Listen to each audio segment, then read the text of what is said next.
வணக்கம். இன்றைக்கு சென்னை உயர்நீதிமன்றத்தில் ஒரு வழக்கு, டெல்லி உச்சநீதிமன்றத்தில் ஒரு வழக்கு. அது மட்டும் இல்லாமல் முன்னாள் அமைச்சர் ஆஜராகவில்லை. மேகதாது விஷயத்தில் என்ன நடந்துட்டு இருக்கு, பல்வேறு குற்றச்சாட்டுகள். திருமாவளவன் நேற்று தலைமையில் என்னை பற்றி பேசுங்கப்பா அப்படின்னு ஒரு விழா எடுத்தாரான்னு தெரியல. பல்வேறு விஷயங்களை அவர் பொறுமை தள்ளியிருக்காரு. இதெல்லாம் பற்றி இன்றைக்கி டாக் வித் முத்தலிஃபில் பேச இருக்கோம். நான் உங்கள் வீரமணி. சப்ஸ்கிரைப் பண்ணாதவங்க சப்ஸ்கிரைப் பண்ணி பாருங்கள், ஹை பட்டன் ப்ரெஸ் பண்ணுவாங்க, அது எங்களுக்கு ப்ரமோஷனாக இருக்கும்.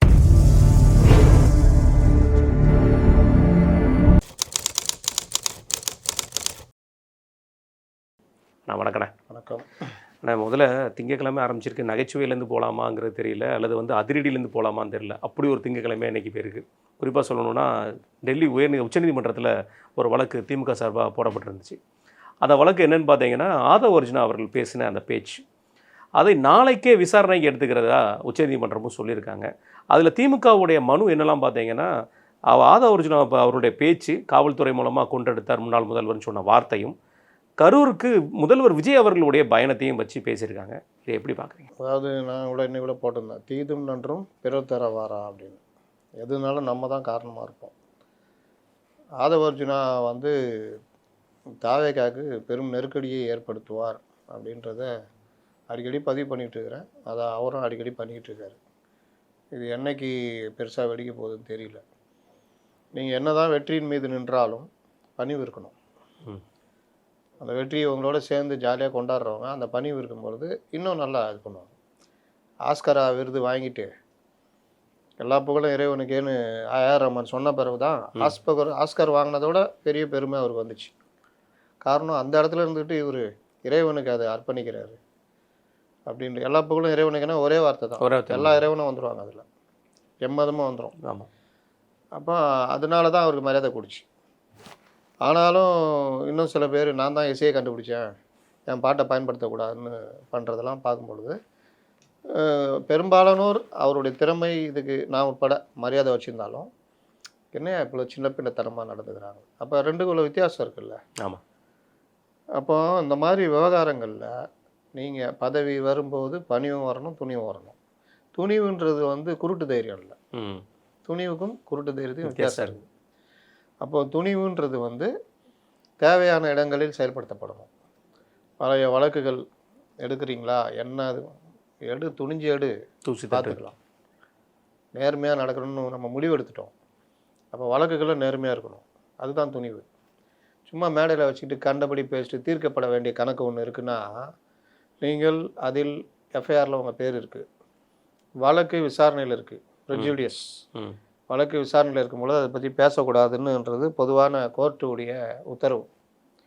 அப்போ ப்ரிஜுடியஸ்ன்ற ஒரு விஷயத்தில் நீங்கள் இந்த மாதிரி பேசுகிறது, நீங்களே அதில் ஒரு குற்றம் சாட்டப்பட்டவராக இருக்கும் நிலையில் நீங்கள் இருக்கிற மேடை, இருக்கிற ரசிகர்கள், முன்னாடி இருக்கிற மக்கள், இதெல்லாம் வச்சுட்டு என்ன வேணால் பேசிடலான்னா அதுதான் பிரச்சனை.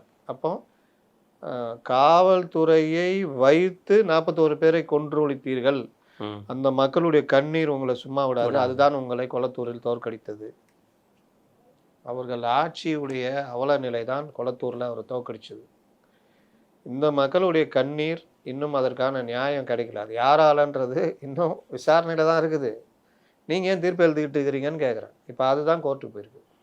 விசாரணையில் இருக்க ஒரு வழக்கில் தீர்ப்பு எழுதுகிற வேலையை பண்ணுறாரு, அதுவும் இவர் அதில் குற்றச்சாட்டப்பட்டிருக்காரு.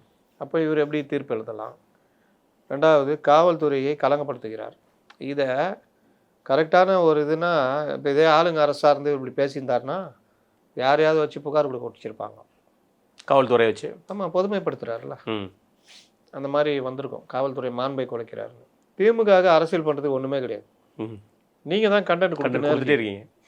அப்போ ஒரு கிளாஸ் ரூம் போகிறீங்க, ஒரு குழந்தை எழுப்பி வாட் இஸ் யுவர் ஃபாதர் அப்படின்னா அது தமிழ் மீடியம், ஆங்கில மீடியம்னு பேர் தான். ஆங்கில உரையாடல் இருக்குமா? ஆங்கில மீடியத்தில் படிக்கிறவங்களாம் ஆங்கில உரையாடல் வராது. அதுக்குன்னு இருக்கிற ஸ்கூலு, அதில் வரவங்களுக்கு தான் அந்த உரையாடல்லாம் வரும். அப்போ ஒரு அரசு உதவி பெறும் பள்ளியில் போயிட்டு, அது அரசு பள்ளியா அரசு உதவி பெறும் பள்ளியாக தெரில, வாட் இஸ் யுவர் ஃபாதர், அது இது டஸ்ஸு புஸ்ஸுன்னா அந்த குழந்தை என்ன பண்ணும்? கேமரா இருக்குன்னு பார்த்தீங்களா, நீங்கள் சொல்கிறது வேறு, அது மனப்பாட கல்வி முறையை மாற்றணுன்றதுக்கு உதாரணம் எவ்வளோ இருக்குது அமைச்சர் சொல்கிறதுக்கு. மனப்பாடம் வேறமா நீங்கள் எல்லாரையும் வச்சு சொல்லலாம். ஒரு குழந்தைய போய் கேமரா முன்னாடி நிப்பாட்டி அப்படிலாம் பண்ணணும்னு அவசியம் அதில் அந்த காமெடி என்னன்னா, அந்த குழந்தை வந்து திருப்பி கேட்டிருக்கலாம் அழகா. ஆனால் அது குழந்தை மேபி 6th or 7th படிக்கும்னு நினைக்கிறேன். அந்த ஏஜ் தான் இருக்கணும். நீங்கள் கேளுங்க அப்படின்னு சொல்லிட்டு அந்த ஆசிரியை விட்டு கேள்வி கேட்கும்போது, what is your father profession? நீங்கள் இப்படி சொல்லி கொடுத்துருப்பீங்க ப்ரொஃபஷனை பற்றி. ப்ரொஃபஷனுங்கிறது ஒரு பக்கா டேம். அது காலேஜ் வரைக்கும் வரும்போது அது கற்றுக்கிட முடியும், தொழில் ரீதியாக வரும்போது கற்றுக்கிட முடியும். இதெல்லாம் எப்படி எடுத்துக்கிறது? நீங்கள் போய் உண்மையிலேயே அந்த குழந்தைகளுக்கு நல்லது சொல்லணும்னா 4 எம்ஜிஆர் பாட்டே சொல்லுங்கள், பட்டுக்கோட்டை பாட்டு சொல்லுங்கள். உண்மையிலே அந்த குழந்தைங்களுக்கு புரியும்.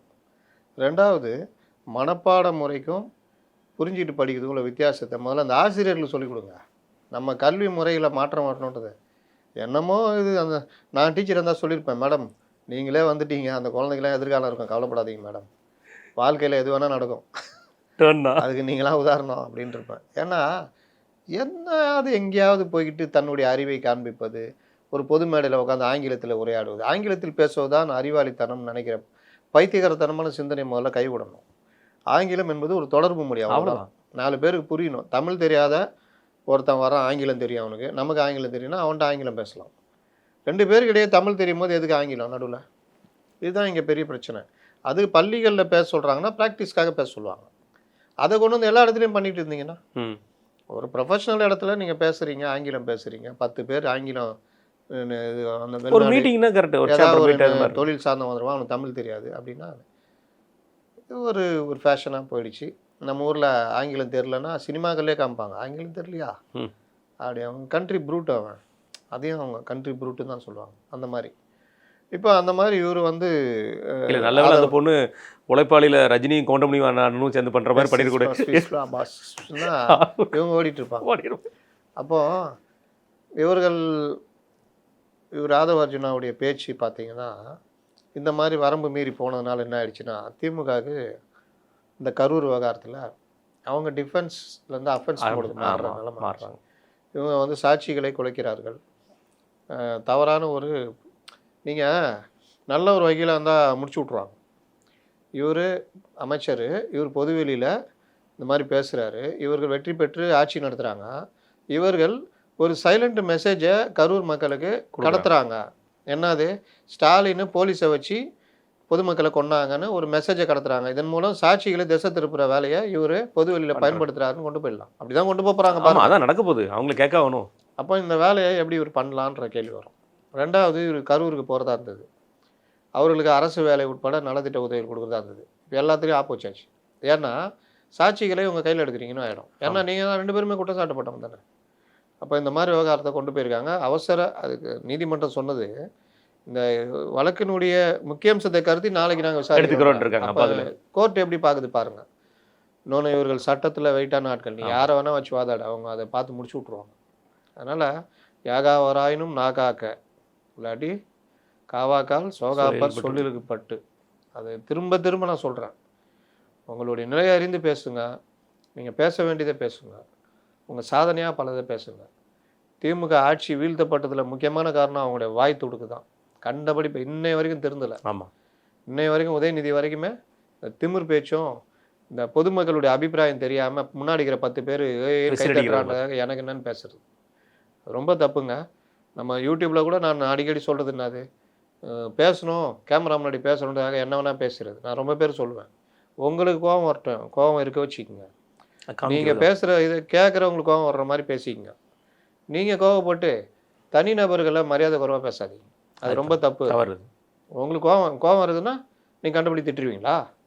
அதில் தான் போய் வழக்கு வாங்கிறது, பல விஷயங்கள் நடக்குது. நான் அந்த எடுக்கிறவங்களே நான் சொல்கிறது என்னென்னா, அனுமதிக்காதீங்க சார். உங்களுக்கு கோவம் வந்தால் தனியாக போய் எங்கே பேசிங்க சார், பாத்ரூமில் கதை மூடிட்டு கூட திட்டிட்டு வந்துடுங்க. இங்கே சப்ஜெக்ட் பேசுங்க. நீங்கள் பேசுகிற சப்ஜெக்டை கேட்கும் போது மக்களுக்கு கோவம் வரணும், அட இவ்வளோ தப்பாக நடந்திருக்கு அப்படின்னு. இதுதான் எங்கேயுமே சொல்லும். மேடையில் பேசினாலும் சரி. நீங்கள் அறப்பொறியாக ஒரு மேட்ரு போட்டிருக்காங்க, கார்பரேஷனில் எப்படி பஸ் ஸ்டாண்டு இதில் வச்சு பண்ணாங்க, போன கவர்மெண்ட் எப்படி கிடப்பில் போட்டாங்க, இந்த கவர்மெண்ட்டு தூய சக்தின்றீங்க, எடுப்பீங்களான்னு கேட்டு போட்டிருக்காங்க. படிக்கும்போது நம்மளுக்கு கோவம் வருது. அப்போ இதுதான் நம்ம சனிக்கிழமை ஒரு சூப்பர் ஆர்டிக்கல் இந்த ரோடை பற்றி ஒரு விஷயம் போட்டிருக்காங்க. 75 வருஷமாக ஜப்பான்லலாம் நீங்கள் பார்த்தீங்கன்னா அந்த ரோடை மெயின்டைன் பண்ணணும். இங்கே பல ஊருங்களில் போங்களேன் இப்படி இருக்கும். என்னடான்னு கேட்டால் ரோடு போட்டு ஹைட் ஆகி வீடு கீழே போயிடுச்சு. கடந்த முறை தூத்துக்குடியில் வெள்ளத்துக்கு காரணமே ரோடு தானே, ஏன்னா தண்ணி ஃபுல்லாக கீழே போயிடுங்க, கீழே போயிடும். இந்த மாதிரி பல வீடுகளில் 5 அடி ஏற்றி கட்டியிருப்பாங்க. ஆமாம், நாளாக அவன் இப்படி ஈக்குவலாக இருப்பான். அப்போ 5 அடி ஏற்றிட்டீங்களாடா? எப்படி இருக்கும்னு நினச்சி பார்க்க முடியாது. இவங்கெல்லாம் வந்து இப்போ இந்த பொறியாளர் அது லொட்டு லொசுக்கு இந்த முக்கோணம் போட்டுக்கின்னு ரோட்டில் அதெல்லாம் எடுத்துக்கின்னு என்னென்னவோ பண்ணிருப்பானு. எதுக்கு? வீட்டு சைஸை தான் பார்ப்பாங்க போல, ரோடு சைஸை பார்க்க மாட்டானுங்க போல. அதனால் இந்த மாதிரி விஷயங்கள்ல ஒரு பெரிய சிக்கலில் நாளைக்கு அந்த வழக்கில் நீதிமன்றம் அதுக்கு விளக்கம் கேட்டாங்கன்னா இவர் என்ன விளக்கம் சொல்ல போகிறாருன்னு தெரியல. கண்டபடி பேசக்கூடாதுங்க, அது ரொம்ப முக்கியம். இந்த வழக்கில் ஒரு மன்னிப்பு மட்டும் கேட்டு போயிருக்கு வாய்ப்பு இருக்குமாண்ணே? மன்னிப்புனா எப்படி நீங்கள் சாதாரணமாக மன்னிப்பு கேட்கறது மட்டும் நான் சாதாரண விஷயமா? அதுவும் ஆனால் அரசாங்க சார்பாக தானே அது அசிங்கமாகும் இல்லையா? ஃபைல் பண்ணணும்ல. இன்னொரு விஷயம் சொல்கிறேன், நாங்கள் தான் அதிமுகன்னு உளறிட்டு இருக்காரு. எங்க தாவேக்காக தாங்க ஓட்டு போட்டாங்க ஜனங்க. ஆமாம், ஏங்க எல்லாரும் ஒதுக்குன பிறகு எப்பா நீங்கள் தான்ப்பா சரியான ஆள் அப்படின்னு 12 வருஷம் இவர்களுடைய அந்த விஜய் மக்கள் இயக்கத்துடைய சேவையை பார்த்து யாருமே தேரமாட்டாங்கன்னு சொன்ன டைமில் இல்லை இவங்க தான் அப்படின்னு நம்பின அந்த இளைஞர்கள் அவர்கள்லாம் உழைச்சாங்க, அதை உட்பட. ஆமாம். அப்போ இந்த உழைச்சவர்களுடைய உழைப்பை நம்பி தான் ஜனங்க ஓட்டு போட்டாங்க. அதிமுகவை 3வது இடத்துக்கு தள்ளிட்டாங்க, திமுகவை 2வது இடத்துக்கு தள்ளிட்டாங்க. இவங்க 2 பேரும் சேர்ந்து கூட்டினா கூட தாவேகா சீட்டை வாங்க முடியல. அப்படி இருக்கும்போது புதுசாக வெளியில் இருக்கிற ஆளெல்லாம் சேர்த்துக்கிட்டு நாங்கள் தான் அதிமுகன்னு அதிமுக பெரிய இந்த பிராண்டா? இது ஒரு புறம் இருக்க, சென்னை உயர்நீதிமன்றத்தில் வந்திருக்கிற அடுத்த வழக்கு முன்ஜாமீன் கேட்டு மனு. அது யாருன்னா, முன்னாள் அமைச்சரும் இன்றைக்கு சட்டமன்ற உறுப்பினருமாக இருக்கக்கூடிய செந்தில் பாலாஜியோடைய தம்பி அசோக்குமார் அவர்கள் 10:30 மணிக்கு ட்ரிப்ளிகேன் காவல் நிலையத்தில் நீங்கள் ஆஜராகணும். இப்போ வரைக்கும் ஆஜராகலை, வழக்கறிஞர்களும் ஆஜராகலை. இதுதான் புதிய திருப்பமாக பார்க்கப்படுது. இன்னொரு பக்கம் என்னென்னா, காவல் நிலையத்தில் பெரிய லெவலான அதிகாரிகள் யாருமே இல்லை, எல்லாருமே உயர்நீதிமன்றத்தில் தான் இருக்காங்கங்கிற செய்தியும் வந்து எல்லா செய்தி நிறுவனங்களையும் பரப்பப்படுது. இது என்னங்க அந்த செய்தி நிறுவனங்கள் பண்ணுற கூத்து தாங்க முடியலங்க. ஒருத்தன் என்ன பண்ணுறான், ஒரு சத்துணவு மையத்தில் போய் முட்டையை காட்டுங்கன்றான். அந்தம்மா நான் உனக்கு எது காட்டணும் வந்து காட்ட மாட்டீங்களா அப்படின்றான். ஏன்பா உனக்கு எதுக்குப்பா நான் முட்டையை காட்டணுன்னா நான் காட்டணுங்க. உடனே அந்த அம்மா பிடிஎஸ்கிட்ட பேசுது, அவங்க தடுமாறுறாங்க. யார் பிடிஎஸ் கொடுங்க நான் பேசுகிறேன் அப்படின்ட்டு முட்டையை காட்டுன்றான். என்ன இதுவா ஜர்னலிசம்? அப்போ போய் போலீஸ் ஸ்டேஷனில் போய் சிசிடிவி இருக்கான்னு கேளு. ஒவ்வொரு போலீஸ் ஸ்டேஷனில் ஸ்டார் ஹோட்டலில் போய் அந்த ஃப்ரீசரில் எவ்வளோ கறி வச்சுக்கிறீங்க, எத்தனை நாளாக வச்சுக்கிறீங்க அந்த கறியை காமிங்க, பார்க்க முடியுமா? கேட்பியா? உள்ளே போக முடியும்? செவுலில் விட்டு பவுன்சர் 2 செவுலில் விட்டு பிடிச்சி சட்டையை ஊற்றி உள்ளே வெளியே வீசிட்டு புகாரம் கொடுத்துருவான். ஆமாம். எது ஜர்னலிசம்? இந்த மாதிரி பைத்தியக்காரத்தனம் பண்ணிகிட்டு இருக்கானுங்க. உங்களுக்கு செந்தில் பாலாஜியும் அசோக்கும் ஆஜராக சம்மன் கொடுத்தது ஐஓ, இன்வெஸ்டிகேஷன் ஆஃபீஸர். அவர் ஒரு ஆய்வாளராக இருப்பார், இல்லை உதவி ஆய்வாளராக இருப்பார். இவங்க ஆஜராகி அவங்கள்ட்ட தான் பண்ணோம். அப்புறம் இன்னும் கமிஷனரை வந்து உட்காந்து இருப்பார் ட்ரிப்ளிகேன் ஸ்டேஷனில். வருவாரா செந்தில் பாலாஜி, வருவாரா தம்பி வருவாரான்னு? என்ன பைத்தியக்காரத்தனமாக இருக்குது. உயர்நீதிமன்றத்தில் போய் வெயிட் பண்ணுறாங்க. அவங்க வேற ஏதாவது கேஸுக்காக பேர்த்துருக்கலாம். அவங்க வந்து வந்தவுடனே தோர்த்திட்டு போய் செந்தில் பாலாஜி வந்து கோர்ட்டை சுற்றி ஓடி விளையாடுவாங்களா? ஏன் சரண்டர் ஆகுதா? உயர்நீதிமன்றம் சரண்டர் ஆவாங்களா? எதுக்கு சரண்டர் ஆகணும்? இவங்களுக்கு சட்டமும் தெரியல, ஒரு மண்ணும் தெரியல. இவங்களுக்கு மேலே இருக்கிற எடிட்டருன்ற போர்வையில் வந்தவன் எல்லாம் ஆங்கராக இருந்தவங்களாம் மேலே வந்து உக்காந்துட்டான். ஒரு மண்ணும் தெரிய மாட்டேங்குது, நடைமுறை தெரிய மாட்டேங்குது. நான் இன்னைக்கு பெரிய பதிவை போட்டு விட்டேன். அதிர்ச்சியான் முட்டையை காட்டாதனால அதிர்ச்சியான். உனக்கு வேணால் அதிர்ச்சியாக இருக்குண்டா. ஏன்னா எது ஜர்னலிசம்னு தெரியாதா? எங்கெங்கெல்லாம் போய் கேட்பேன். ஏவிஎஸ்ன்னு ஒரு டிபார்ட்மெண்ட் இருக்குது, விபச்சார தடுப்பு பிரிவு. எவ்வளோ கேஸ் பிடிக்கிறீங்க, எங்கெங்கெல்லாம் போகிறீங்க, பெரிய இடத்துக்கெல்லாம் போகிறீங்களான்னு கேட்பியா போய்? முடியுமா? அங்கே மட்டும் பம்முவ. போன கவர்மெண்ட்டில் எத்தனை கேள்வி கேட்ட அமைச்சர்கள்கிட்ட போய் இந்த மாதிரி முட்டை கட்ட மாதிரி எதாவது கேட்டுருக்கியா? ஒரே ஒரு பவுடர் மேட்டர் மட்டும் தான். அந்த பையனே என்ன மிரட்டல் அந்த பையனுக்கு? என்ன உட்காந்து ஜர்னலிசம் இது பண்ணுறீங்க? நீ உண்மையிலே முட்டை இதுனா முட்டையுடைய சைஸு மற்ற விஷயத்த நீ ஆர்டிஐ போட்டு வாங்கிட்டு எவ்வளோ சப்ளை பண்ணுறாங்கன்னு பார்த்து அதை முழுமையான இதை எடுத்து நீ ஒரு ஸ்டோரி பண்ணு, பாராட்டலாம். அதே நிறுவனத்துக்கு கொடுத்தாங்களான்னு செக் பண்ணி போடு. நீங்கள் அறப்போர் பண்ணிக்கிட்டு இருக்காங்கல்ல, அந்த வேலையை பண்ணு. போன கவர்மெண்ட்டில் அதே கிறிஸ்டி நிறுவனத்துக்கு கொடுத்தாங்களா? என்ன எத்தனை பேர் நீங்கள் ஸ்டோரி பண்ணீங்க? ஒருத்தருமே என்ன ஸ்டோரி பண்ணீங்க? குற்றச்சாட்டு, மிகப்பெரிய குற்றச்சாட்டு சொன்னதே முன்னாள் முதல்வர் அதான் சொல்லிட்டு இருந்தாரு எதிர்கட்சியாக இருக்கும்போது. இந்த மாதிரி தான் இவர்களுடைய இது. அதனால் இவர் செந்தில் பாலாஜி இவர்கள் தான் தைரியமான ஆளுங்களாச்சே. எங்களை எந்த கொம்பனாலும் அசைக்க முடியாதுன்றீங்களா? எதுக்கு ஒருத்தர் சிங்கப்பூரில் பத்துனுக்கிறாரு, ஒருத்தர் தலைமுறைவாவது எவ்வளோ அசிங்கம். ஆனால் அசிங்கத்தை பற்றி உங்களுக்கு கவலையே கிடையாது. நாளைக்கு இவர்கள் வந்து ரொம்ப தெனாவட்டாக பேட்டி கொடுக்கும்போது நம்ம ஆளுங்க மைக்கு ரொம்ப கௌரவமாக அவர்கள்ட்ட நீட்டப்படும். இந்த மாதிரி முட்டை மாதிரிலாம் கேள்வி கேட்க மாட்டாங்க. ஓ அப்போ அதுக்குன்னா கௌரவம் இருக்கும், இதுக்கு வந்து நீங்கள் இன்றைக்கே இந்த ஊடகங்களுடைய இது பாருங்க, ஆமாம் நேற்று கூட அந்த இதை விட்டு திமுக இதை விட்டு வெளியவே வரல பாருங்க. நீங்கள் இதில் இருந்து எல்லாமே விவாதிக்கிறது கூட பாருங்க, அந்த இதில் 2 பேர் எப்படி போய் உட்காரலாம் இந்த மாதிரி தானே தவிர ஊழல் வழக்குகளை சரி நீங்கள் தாவேக்காக நெருக்கடி கொடுங்க. ஏன்பா இவ்வளோ ஊழல் வழக்கில் பட்டியலிடுறாங்களே நீங்கள் ஏன் எடுக்க மாட்டேங்கிறீங்கன்னு, ஏன்பா விஜயபாஸை சேர்க்குறீங்களே நீ எப்படி தூய சக்தியாக இருக்க முடியும், அந்த மாதிரிலாம் கிடையாது. இல்லை தாவேக்குள்ளே என்ன அதெல்லாம் கிடையாது. நேற்று பார்த்துருப்பீங்களே, இது சோழிங்கநல்லூர் இது சார்பாக ஒரு ஃபங்க்ஷன் நடந்துட்டு இருந்துச்சு. கந்தன் அவர்கள் அங்கே போய் ஜாயின் பண்ணிட்டார்ல தாவேக்கால, அவர் கூட்டத்துக்கு போகிறத கந்தன் அவர்களும் விஜயதாரணி அவர்களும் நின்றுருந்தாங்க. அங்கே இருக்க நிர்வாகி எப்பா இருப்பா மேடையில் அனௌன்ஸ் பண்ண போகிறோம் நீ மேலே ஏற்பாட்டா, அவ்வளோதான் மரியாதை. அவர் அப்படியே யாரப்பா சொல்கிறாங்க, சாதாரண 30 வயசுக்கு பையன் தான் அந்த பையன் இருப்பான் டாப்ல. அதான் வேற நம்ம ஆளுக்கு டெலிகாஸ்ட் பண்ணி வேற போட்டாங்க. அவனுக்கு கந்தனை யாருன்னு தெரியுமா, விஜயதாரணி யாருன்னு தெரியுமா?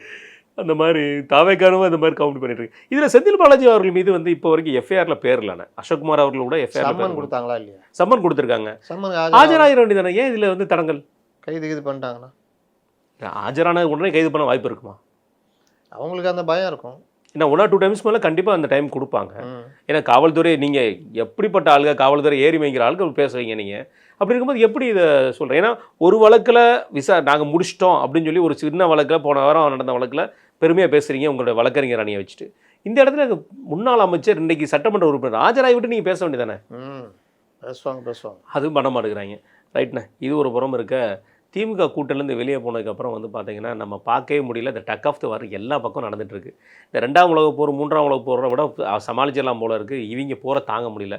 அதில் போர் எங்கள் அண்ணன் வைகோட்டிருந்து வர அந்த அக்க போரை என்ன சொல்லிட்டாருன்னா, நீங்கள் நேற்று பார்த்துருப்பீங்க, இன்றைக்கி அந்த அதிர்ச்சி வந்திருக்கும்.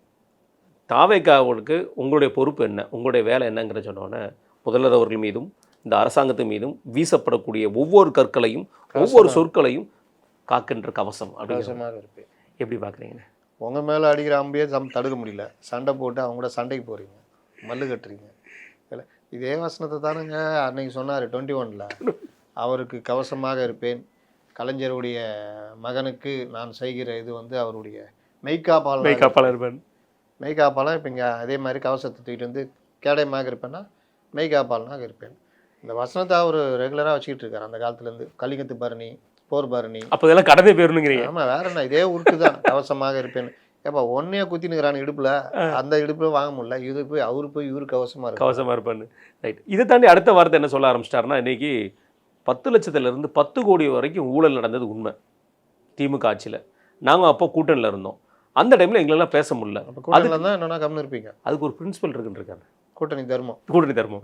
அது வைகோ அவர்களுக்கு மட்டுமே இருக்கக்கூடிய கூட்டணி தர்மமா? அது எப்படி இந்த மாதிரி பேச முடியாதுன்னு சொல்லி இன்னைக்கு வந்து பார்த்தீங்கன்னா ஊழல் அந்த அளவு பேசிட்டார். இந்தியாவிலேயே மிகச்சிறந்த ஒரே முதல்வர், சிறந்த முதல்வர் ஸ்டாலின் தான் டாப்ல. ஆமாம், மாற்றி பேச முடியாது. அதுக்காக தான் கூட்டணி தர்மம் அதுன்னு உருட்டுறது. ப்ளஸ்ஸு அப்போ உங்களுக்கு பங்கு இருக்குதான்னு தான் கேட்கணும் அடுத்த கேள்வி. இப்போ இங்கே நீங்கள் என்ன பண்ண போகிறீங்க? அவ்வளோதான், வழக்கம் போல் அதே தான். அவ்வளோதான். ரைட்ண்ணே. இது ஒரு புறம் இருக்க, நேற்று நடந்த ஃபங்க்ஷன் அதுதான் வந்து மிகப்பெரிய பேசும்படும் பொருள். ஒரு கிட்டத்தட்ட 1.5 மணி நேரம் அண்ணன் திரும்ப அவர்கள் பேசினாப்புல. ஃபங்க்ஷன் நடந்த கட்சி சார்பாக நடந்த பல விருதுகள். ஆனால் என்னதான் இருந்தாலும் அவர் பேசின பேச்சு வந்து தலைப்பு வந்து அழகாக போடலாம். என்னை பற்றி பேச ஆள் இருக்காப்பா, என்னை பற்றி பேச ஆள் இருக்காப்பான்னு சொல்லி பேசின மாதிரி தான் முழுக்க பேசினார். நான் இதெல்லாம் பண்ணியிருக்கேன், என்னை பற்றி பேசுகிறீங்களா? கேட்குறது இல்லை. சுயபெருமை. ஆமாம். இதில் வேற நிர்வாகிகள்கிட்ட ஒரு கேள்வி கேட்டார்ண்ணே, அதுலேருந்து நம்ம பேசுவோம். அந்த நிர்வாகி ஏன்னா அந்த நிர்வாகிகளாம் கவனிச்சாங்களான்னு தெரில. அவனே குழம்பிட்டு இருப்பான். என்னடா அண்ணன் இப்படி கேட்குறேன், இப்படி போனால் அப்படி வராரு, அப்படி போனால் அப்படி வராரு. நான் டிஎம்கேல இருக்கணும்னு சொன்னால் ஏன் டிஎம்கேல இருக்கணும் என்னை எய்த்து யாராவது கேள்வி கேட்டிருக்கீங்களா? கேட்க விடுவீங்களா? கொடுத்த 5 சீட்டு 5 சீட்டுக்குள்ளே நான் எத்தனை பேரை போட முடியும்? கேட்க ஆள் இருக்கா? இவருக்கு ஏன் சீட்டு கொடுக்கீங்கன்னு கேட்க ஆள் இருக்கா? கேட்க விடுவீங்களா? அப்போ காங்கிரஸ்காரர் எதுக்கு சீட்டு கொடுத்தீங்க காட்டுமன்னார் கோயிலில்? இப்படியே போய் கடைசியில் பிஜேபியிலேருந்து நம்மளை கூப்பிட்டாங்களே, ஏன்னா நீங்கள் போகல அப்படின்னு என்ன கேட்டிங்களா? அங்கே போனால் ஏன் போகிறீங்க, அமைச்சர் சீட்டு ஏன் போகக்கூடாது அப்படின்னு யாராவது கேட்பீங்களா? ஏன் தாவேகா கூட வந்தேன்னு கேட்பீங்களா?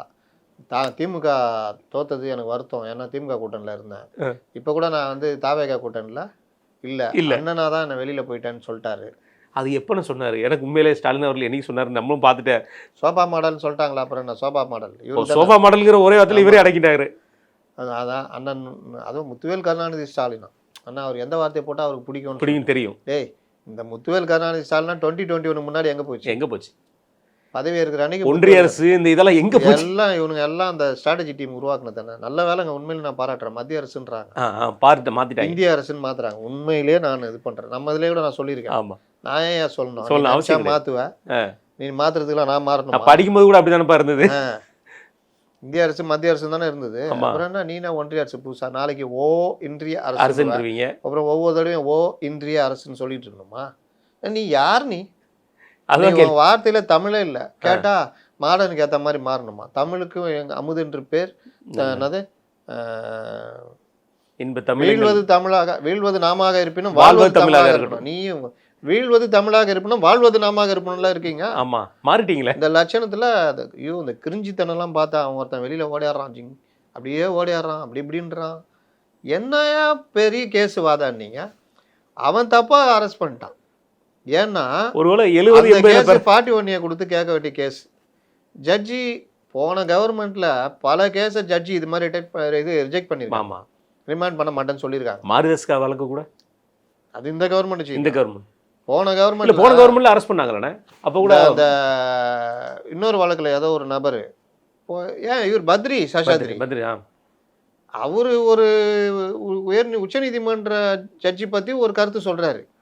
அந்த கருத்து உங்களுக்கு இதுல அனுமதிக்கப்பட்ட ஒண்ணா இருந்தாலும், அது தப்பா இருந்தாலும் உச்சநீதிமன்றத்தில் யாராவது போய் வழக்கு போட்டு இவர் இது மாதிரி பண்ணா உச்சநீதிமன்றமோ இல்லை உயர்நீதிமன்றத்தில் போட்டு ஜட்ஜி பத்தி இப்படி சொல்லியிருக்காருன்னா அவங்க அரெஸ்ட் பண்ணுன்னு ஏதாவது சொல்லியிருந்தா கூட பரவாயில்ல. இவங்களுக்கு அப்படியே இதாகிடுச்சான். ஏன்னா இவர் அரெஸ்ட் பண்ணணும், ஏதோ காரணம் வேணும். விடிய காலில் போய் இவர் தூக்கின்னு வராங்க, ஜட்ஜி ரிமாண்ட் பண்ண மாட்டேன்ட்டாங்களே. இதெல்லாம் அது ரிமாண்ட் பண்ணனா அது மிலாட் உங்கள் உச்சநீதிமன்ற நீதிபதி அதெல்லாம் எல்லாம் ஈரவங்க எல்லாம் எங்களுக்கு தெரியும், கிளம்புனி அப்படின்ட்டாங்க. அப்போ 41A கொடுத்து அழைத்து வழக்கு போட்டு அழைத்து கேட்குற இந்த சம்மன் கொடுத்து கேட்குற விவகாரங்கள், அதாவது காக்னிசன்ட் அஃபென்ஸ், அதாவது 7 வருடத்துக்கு கீழ் உள்ள வழக்குகளில் கைது நடவடிக்கை ரிமாண்டுன்றது வேண்டாம் அப்படின்றாங்க. திரும்ப திரும்ப இவர்கள் அதுக்காக 67 ஆக்ட்லாம் சேர்த்துக்கிறது, எல்லாத்தையும் சேர்த்துக்கிட்டு நான் பெயிலபிள் செக்ஷன் அப்படின்னு உருட்டுறது. அதில் சில இதில் ரிமாண்ட் பண்ணுவாங்க, சில ஜட்ஜிங்க ரிமாண்ட் பண்ண, சில ஜட்ஜிங்க தான் தெரியும்ல, ஏப்பா கையெல்லாம் உடைச்சாங்களாப்பா, கையை கட்டியிருக்கோம், ஆமாங்க கையை உடைச்சாங்க, அப்படியா, சரி சரி, அப்போ எதுக்குங்க கேட்டீங்க? நான் உடம்பு சரியில்லைங்க, முடியலன்னு ஹாஸ்பிட்டலுக்கு அனுப்புங்க, சரி சரி ரிமாண்டு ஓ, எதுவுமே சும்மா ஃபார்மலுக்கு சைன் பண்ணி போயிட்டே இருக்குது. சாத்தாங்குளம் ஒன்று போதுமே. சாத்தாங்குளம் ஒன்று போதுமே. பல இது இருக்குது. கோர்ட்டு எத்தனை தடவை கீழமை நீதிமன்றங்களை கண்டிச்சிருக்கு. அப்போ ஒரு பையன் இப்போ தான் அவன் மேலே ஒரு பொண்ணு கர்ப்பமாயிடுது, சிறுமி 17 வயசு. இந்த பையன் ஏதோ அப்போ தான் வாழ்க்கையில் முன்னேறி வந்துட்டு பையன், இவர் தான் காரணம்னா தீக்குள்ளே போட்டாங்க. அவன் ஜாமீன்லேயே வெளியே வர மாட்டேன்ட்டான். நான் கிடையாது, நான் ஜாமீனில் வெளியே வந்தேன்னா இது ஒத்துக்கிற மாதிரி ஆகும், நான் வர விரும்பலை அப்படின்னு சொல்லி 2 வருஷம் ஆயிருக்குது. டிஎன்ஏ டெஸ்ட் எடுக்குது. இவங்களுக்கு பாருங்க என்ன நிலமையில இருந்துக்கிறாங்க. அது குழந்தை ஒரு அந்த கர்ப்பம் தெரியறதுக்கு 4-5 மாதம் வச்சிங்களேன், அதுலேருந்து ஒரு 5 மாதம் குழந்தை பிறந்தோன்னா டிஎன்ஏ டெஸ்ட் எடுக்குதுன்னா பிரச்சனை. 2 வருஷம் டிஎன்ஏ டெஸ்ட் எடுத்து இவன் அப்பா இல்லைன்னு உறுதியானவனும் விட்டுருக்காங்க. போக்சோலத்தையும் உள்ளே போட்டிருக்காங்க. அந்த ஜட்ஜி ஏன் குறைந்தபட்சம் அதை விசாரிக்கல? அந்த மேஜிஸ்ட்ரேட்டு உயர்நீதிமன்ற நீதிபதி ஆனந்த் வெங்கடேஷ் அவர்கள் இந்த கீழமை நீதிமன்றம் உத்தரவே போட்டார். என்னது? ஒரு லவர்ஸ், சின்ன பசங்க காதலில் ஓடி போயிட்டாங்க, ஏதோ ஒரு திருமணம் மாதிரியோ இல்லை ஏதோ ஒன்று பிடிச்சிட்டு வந்துட்டாங்க. அந்த பையனுங்க ஒரு 18-19 வயசு, அந்த பொண்ணுங்க ஒரு 16-17 வயசுனா அதை போக்சோவில் எடுக்காதீங்கடா, அது ஒரு இனக்கவர்ச்சி, ஒரு காதல்ன்ற போர்வையில் அவங்க பண்ணிடுறாங்க. அதுக்கு போய் இவ்வளோ கொடூரமாக பார்க்க வேண்டிய அவசியம் இல்லை. போக்சோவுடைய அடிப்படையே நீங்கள் இது பண்ணுறீங்க. அவங்கள ரிமாண்டு பண்ணாதீங்க. இதில் பையனை ரிமாண்ட் பண்ணிட்டு பொண்ணு வீட்டுக்கு அனுப்பிச்சிடுவாங்க. ஆக்சுவலாக பையனை ரிமாண்ட் பண்ணால் பொண்ணை காப்பகத்துக்கு அனுப்பணும். இந்த மாதிரி விஷயங்கள் எல்லாம் நடந்தது. அதை எதிர்த்து தான் அவருக்கு இன்னும் பல விஷயங்கள் அவருக்கு வந்தது, அவர் காதுக்கு என்னென்ன பண்ணுறாங்கன்னு. அதுக்கு பிறகு தான் இந்த உத்தரவே அவர் போடுறாரு. அதை பற்றி ஒரு படமே இருக்கும், கோர்ட்டுன்னு, ரொம்ப அற்புதமாக இருக்கும் அந்த படம். ஒரு ஜூனியர் வக்கீல் எடுத்து அந்த வழக்கை வாதாடுவோம். அது லாஸ்ட்டில் அந்த பையன் மேலே தப்பு இல்லைன்னு வெளியே வருவோம். அந்த மாதிரி அந்த வழக்கு ஜோடிக்கப்பட்ட ஒரு வழக்கு. அது எப்படி ஜோடிப்பாங்க, எந்த அளவுக்கு பண்ணுவாங்கன்ற பெரிய அவனுடைய சீனியரே வேணான்னு இதுக்கு இதில் போய்கிட்டுன்னு இந்த பையன் சேலஞ்ச் எடுத்து பண்ணி ஜெயிக்கிற மாதிரி இருக்கும். ரொம்ப அற்புதமாக அந்த கோர்ட்டு இது தீர்ப்புகள் பேசுறது, கோர்ட்டு ப்ரொசீடிங் அதெல்லாம் பார்க்கும்போது அவ்வளோ அற்புதமாக இருக்கும். வாசகர்கள் டைம் இருந்தால் பார்க்கலாம் அந்த படம் கோர்ட். அண்ணன் என்ன பேசினார்னு எனக்கு நான் 2-3 தடவை படிச்சுட்டேன், எனக்கு புரியல. நம்ம தம்பி செந்தில்கிட்ட கொடுத்துருக்கேன். அது என்னன்னு படிச்சுட்டு சொல்லுங்கள் எனக்குன்னு. ஏன்னா அவர் என்ன சொல்ல வர்றாருன்னா தெரியல. அதாவது இவர் அமைச்சரை வாங்கி கூட்டணிக்கு ஆதரவு கொடுத்து இந்த கூட்டணியில் இருப்பாராம். ஆனால் இந்த கூட்டணியில் அவருக்கு இஷ்டம் இல்லையா. இஷ்டம் இல்லை. இவங்க ஜெயிச்சதுலேயும் விருப்பம் இல்லையா. திமுக தோற்று போனதுலேயும் பெரிய வருத்தமாக. திமுக விட்டு அவங்க தான் அமிச்சாங்களா. அமிச்சோம். ஆமாம், உங்களை முதலமைச்சராகலாம் ட்ரை பண்ணாங்க. ஆமாம், அது தடுத்தது நான் தான் சொல்லிட்டேன். அது தடுத்தது நான் தான். அப்பயும் ஒரு நாள் 1.5 நாள் தலைமறைவாக இருந்தார். என்ன நீங்கள் இவ்வளோ கேள்வி கேட்டிங்கன்னா ஆதவர்ஜினா கேட்டால் எவ்வளோ கோவம் வரும். அவரை 1.5 நாளாக தேடுறாங்க. கார் மாதிரி போனார். ஞாபகம் இருக்கா உங்களுக்கு? எதுவுமே நடக்கலைன்னு அப்புறம் தான் காலையில், அதுவும் காலையில் நான் கூட கிண்டல் பண்ணி பேசினேன். எப்போ மத்தியானம் சொல்லுவான்றத காலையில் சொல்லுவாங்க. அப்புறம் சாயந்தரம் வரைக்கும் இந்த ஒரு படம் வருமே எண்ணி 2-16, ஏன் இவரு கூட ராஜாதிராஜாவில் கூட கடைசி டைமில் அந்த ஆர்டரை வாங்கிட்டு போய் காரை வச்சு இடித்து தூக்கு தண்டனை, இது அந்த மாதிரிலாம் நிஜ வாழ்க்கையெல்லாம் நடக்காது. கொண்டு போய் கொடுக்குற மாதிரி அந்த மாதிரி ஆர்டரை வாங்கிட்டு இவரை கவர்னர் பார்க்க ஓடினாங்கல்ல. ஆமாம், எவ்வளோ கஷ்டப்பட்டு போனாங்க. அவரு நான் கிளம்புறேன்பா 7 மணிக்கு ஃப்ளைட்டுன்னு ஒன்று தான் அப்படி தலையை தொங்க போட்டு வந்தாங்க. அப்புறம் அவரா பரதாப்பட்டு இருக்கிற சூழ்நிலை புரிஞ்சு இதில் கடைசியில் இவர் லேட் ஆக்கிட்டு கவர்னர் தப்பாக பேசுறது, நீங்கள் கூப்பிட்டுருக்கணும் அப்படின்னு இல்லையா, அதை வேற தப்பாக பேசிட்டு. கண்டிப்பாக இது ஒரு புறம் இருக்கணே. சரி, இதெல்லாம் கூட அவர் மேடையில் பேசினார், ரைட்டு. இந்த ப்ரெஸ் மீட்டில் ஒன்று பேசியிருப்பார், அதை கவனிச்சிருப்பீங்கன்னு நினைக்கிறேன். அதாவது தாவேக்கால வந்து இந்த அதிமுகவோட எம்எல்ஏக்கெல்லாம் வந்து ஜாயின் பண்ணுறாங்க அப்படின்னு சொல்லி கேள்வி கேட்போம். ஏப்பா இந்த கேள்வியெல்லாம் என்கிட்ட கேட்காங்க. மறுநாள் ஒரு பேச்சு, மறுநாள் ஒரு பேச்சு பேசினார். இந்த கேள்வியெல்லாம் என்கிட்ட கேட்காங்க. நான் என்ன நினச்சிட்டீங்க, இது அதிமுக தலைவர்கள்ட்ட போய் கேளுங்க, தாவேக்காட்ட போய் கேளுங்க, ஏன்டா இந்த கேள்வியெல்லாம் கேட்காங்க. எனக்கு அடுத்த வாரம் வேலை இருக்குது. என்ன வேலை இருக்குன்னா, இந்த மாதிரி நாடாளுமன்ற குழு கூட்டத்தொடர் நடக்குது. அங்கே என்ன ஆயிடுச்சுன்னா, மம்தா அவர்கள் கட்சியிலேருந்து 20 எம்பிக்களை திருடிட்டு போயிட்டாங்க பாஜக. அது விஷயமா நாங்கள் மிகப்பெரிய போராட்டம் நடத்துகிறோம். இது எப்படி எடுத்துக்கிறதுனே. மத்தியில் அடித்தா பொன்குடம், மாநிலத்தில் பண்ணால் மண்குடம். இப்படி ஒரு தலைவரை நம்ம பார்த்ததே அது ஒரே பேட்டியில். மொதல் நாள் அது வந்து சாதாரண விஷயம், தாவேக்கால சேரன்டாப்பில். 2வது நாள் அதிமுக வந்து அவங்க கட்சி பிரச்சனைட்டார். மொதல் நாள் குதிரை பேரன்ற மாதிரி பேசி முடிச்சிட்டாரம்மா. மறுநாள் வந்து அதிமுக தலைமை வந்து இதை பரிசீலிக்கணும், அது அதிமுக இருக்கிற சிக்கல் அப்படின்னு ஊட்டிட்டு மாற்றி விட்டு போயிடுச்சு. குழப்பமே உனது பேர் தான் திருமாவா அப்படின்னு நான் அடிக்கடி சொல்லுவேன். ரைட்டு. இதில் ஒரு பிறகு தமிழக அரசியலில் இன்னொரு சூடு என்னென்னா, அடிக்கடி அண்ணன் சீமான் அவர்களும் திமுகவினரும் சந்தித்து கொண்டிருக்கின்றனர். குறிப்பாக சொல்ல போனால் பாண்டிச்சேரியில் முன்னாள் முதல்வர் அவர்களை சந்திக்கிறாங்க. அது கல்யாணத்துக்கு போனாங்க, பார்த்து பேசுகிறாங்க. ரைட். இதை வந்து ஒரு பெரிய ஒரு பூதாகரமாக பேச ஆரம்பிச்சிட்டாங்க. இதுக்கு நாம் தமிழர் கட்சி சார்பாகவும் பல விளக்கங்கள் கொடுக்கப்பட்டிருக்கு. இதுக்கிடையில் நேற்று எதிர்கட்சி தலைவர் வந்து பேசின பேச்சு மறுபடியும் ஒரே மாதிரியான அந்த சோஃபா மாடலு. அவர் ஒன்றும் 5 வருஷத்துக்கு அவருக்கு அதுதான் பேச 5 வருஷத்துக்கு சோஃபா மாடல் தான். ஏன்னா அவனுக்கு இதே சொல்லுவாங்க, அண்ணா அவனுக்கு எதுவும் யோசனை தோணாது.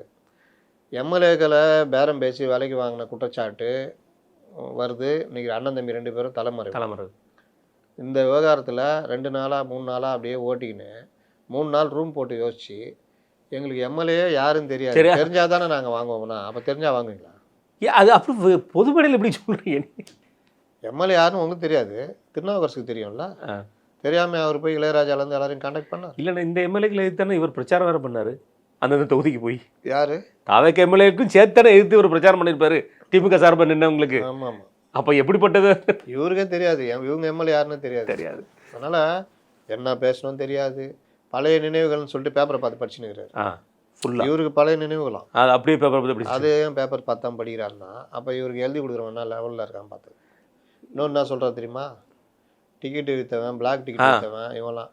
சரி நான் கேட்குறேன், ஸ்பெஷல் ஷோ கான்செப்ட் வந்துச்சே, அதுக்கு பேர் என்னது?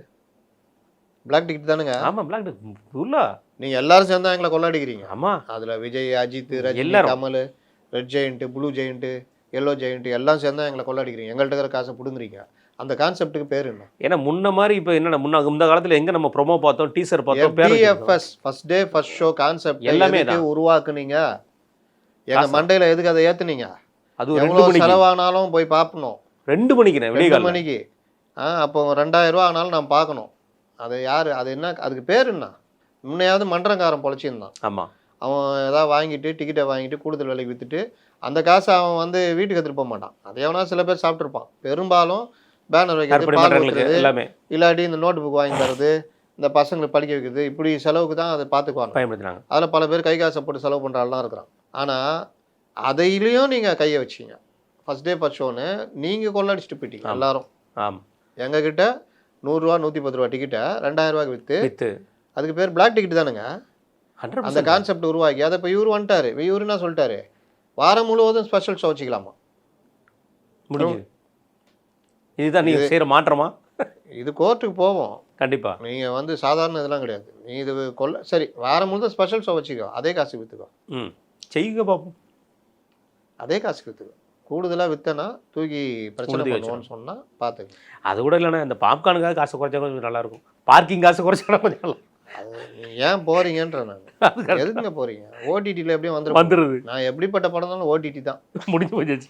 ஒரே இது உக்காந்து சாஞ்சிட்டு பார்ப்பேன், படுத்துன்னு பார்ப்பேன், இப்படி பத்துன்னு பார்ப்பேன், ஆஃப் பண்ணிட்டு போயிடுவேன், மறுபடியும் வந்து பார்ப்பேன். இந்த ஒரு படம் இப்போ நல்லா இருக்குது, அந்த படம் பிளாஸ்ட்டுன்னு. பிளாஸ்ட் அர்ஜுன் அவர்கள். அது தேவையில்லாமல் மாத்திரையில் தான் ஆரம்பிக்கும் அந்த பிரச்சனை.